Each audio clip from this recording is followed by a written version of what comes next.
Devin Pike with the Dallas Film Society, and one of the great shorts here at the festival is one, at first blush, you think it was rushed because it was topical, and it winds up, it doesn't give you anything that you expect it to be and still winds up being amazingly powerful. I'm talking about Gun, Spencer Gillis' short about a man's journey through gun possession, gun ownership, and the repercussions of his actions as he's trying to defend himself and his family. Spencer, thank you for bringing this short to the festival to begin with. Thank you. It's an honor and a pleasure.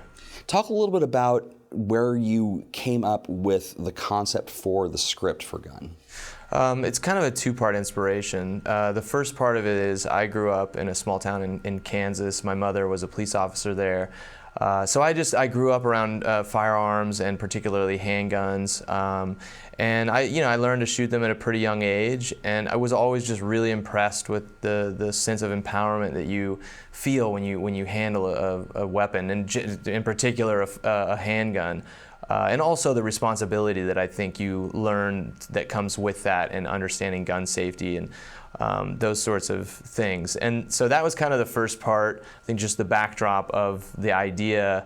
The actual idea just sort of came out of a personal experience that I had. I live in New Jersey now, and my wife and I live in a home in the suburbs. We actually shot in our house. That's our house in the film.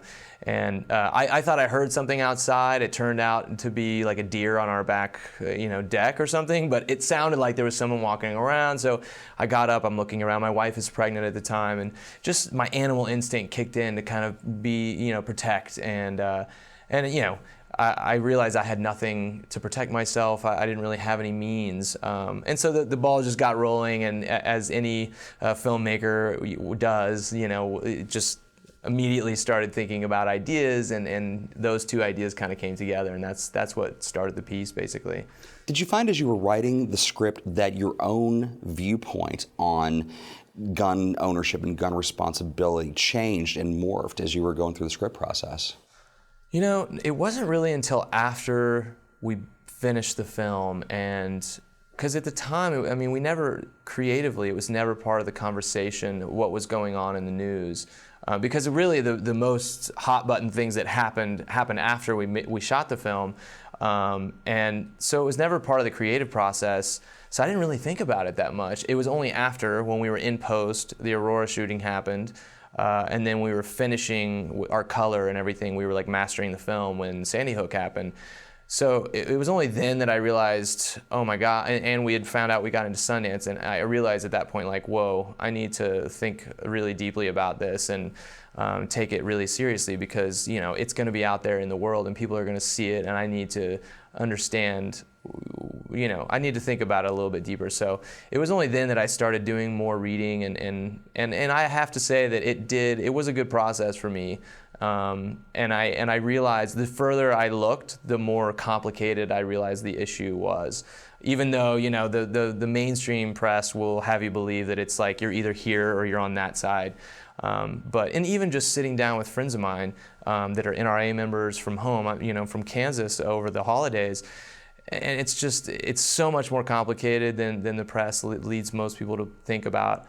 And they like to put it in black and white because it's good drama for the press, but in all actuality, everybody has a complicated relationship with it, and it is part of like our history of the country, and that Second Amendment rights. And I believe in the Second Amendment, so by no means is this some kind of statement that I was trying to make. It's not an agenda film by any means. Well, yeah, you'd mentioned that the premiere was in Sundance, and you've seen it in other screening environments as well. In talks with the audience afterwards, do you find that they're actually getting the whole gray area between the two polar opposites of, gun rights, gun control, anywhere in the middle? Do you find that the people are actually getting those nuances, or do they actually come up and say, I see what you're getting at, but blah, blah, blah, and I'm making it sound like it's not a Southern thing, it's not a Northern thing either. But talk a little bit about the audience reaction that you've seen as you screened it. Well, the teaser we put out to do the Kickstarter campaign raised a lot of eyebrows. I definitely got a lot of people saying like, oh, you know, people before seeing the film were sort of judging me or judging the film and the purpose of the film. And the teaser is really provocative, and it doesn't really tell you much about what the film is, but the actual reaction is usually very, very positive. People come away saying, you know, I'm so glad that you didn't do this, or the film didn't go there. And the way the film ends, people are always very pleasantly surprised. And sort of like, there were so many things I was thinking would happen, and you went to the one place that I wasn't thinking. So for me, that's an amazing feeling as a filmmaker, and I want that. I want to make films that challenge the viewer and make them use their brains and like really kind of think about it and interpret what the meaning is for them. Because, I mean, let's face it, with this issue, you're already bringing so much to the table as a viewer. I don't need to really say anything. You know, you just put a little bit on the screen there, and everyone else is going to interpret it in their own way. And I like that. I like films like that make me kind of, you know, really walk out of the theater and think about it and like maybe want to have a conversation with somebody. That's like the best sort of hope I could have for the film. Are you looking at, and I know all shorts, you know, people who make shorts, they either love or loathe the question, are you looking at maybe a feature-length version of Gun as another project? You know, I hadn't really considered that, but I've been asked that a couple times. I'm working on a feature right now that I've actually, when I was at Sundance, I met with the Institute, and I'm going to try to apply, I think, with the feature script that I've been writing. But it is a similar style and tone, but it's a totally different story than Gun. But I don't know. I'll have to think about it further. It was such a self-contained idea for me that that I would really have to think it through. You have to deconstruct the script to get it to work for a feature. Yeah, well, I think it's doable. Definitely think it's doable. And if I did it, I would certainly want the same actor because he was so fantastic to work with. But yeah, I just creatively right now, I'm so focused on this other idea that it's hard for me to reimagine it as a feature-length film right now. But I do think that the character could offer that option for sure. Do talk a little bit about Gabe and Eleanor, because they did a fantastic job with the film. They did, and you know, well, Eleanor is great, and I met her through my executive producer.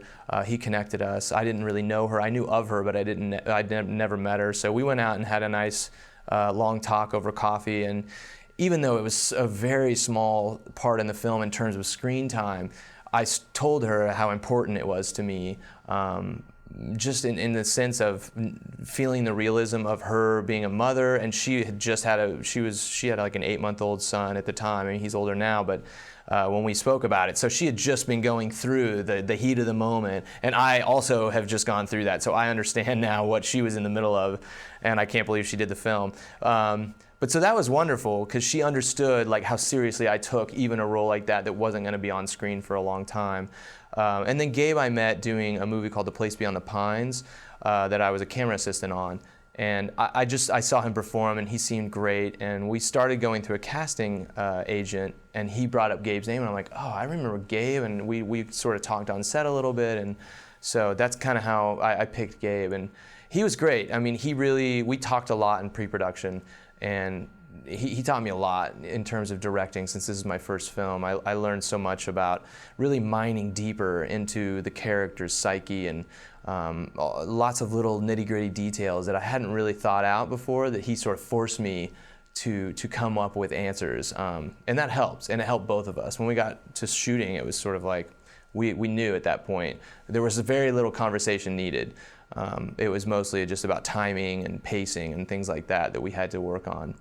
So incredibly, it's a really well done short, and for your first film, aces. Thank you very much for bringing it to our festival. If you want more information about Gun or any of the rest of the films at the festival, go to dallasfilm.org. You can also see where you can see the films in other markets or other avenues as well. Digital distribution, if we can get that down the road. Because it's a great film and a fantastic topic. Thank you for bringing it to Dallas, man. I really appreciate it. Thank you. I appreciate the opportunity.